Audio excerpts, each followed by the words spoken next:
It's winter now here in New Zealand. Ito nang hitsura ko, basta malamig na dito. Pag winter season, nakabalot na ako. Mga tao dito nakabalot na, naka-coat na sila, jacket, at mayroon ng ganito para protektahan natin yung katawan natin na hindi tayo magkasakit sa lamig. Ngayon, mahangin, kasi mahangin at saka walang araw. Kasi malamig na.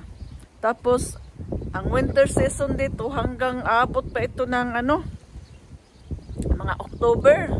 Kahit sa September, spring na yon, pero malamig pa rin at saka hangin, ulan, yon.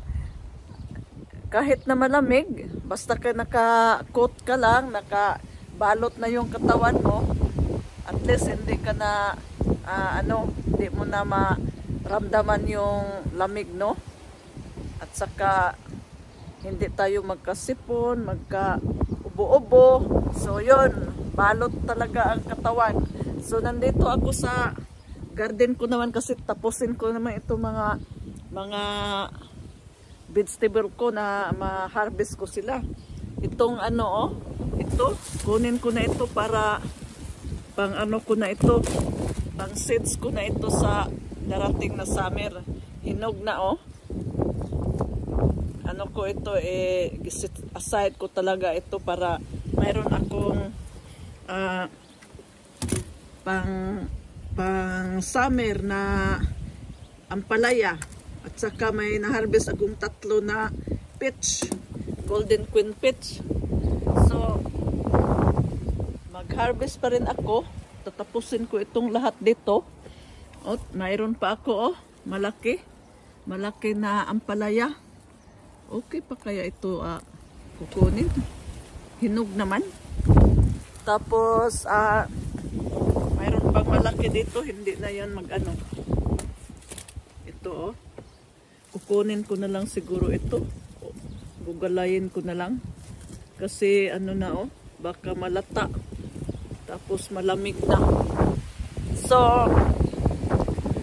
patuloy pa rin ang harvest ko ngayon. At saka, I'm here in my greenhouse.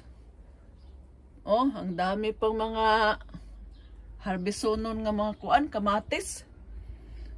Cherry tomato. Ayun. Maglakad-lakad muna ako dito sa garden ko kasi i-check ko ang mga dapat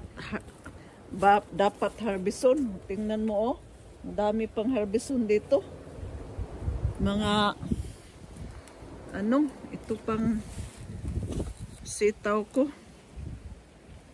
Yun.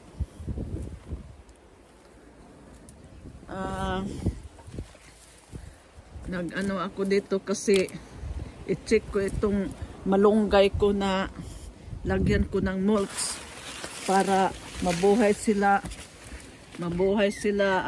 next year.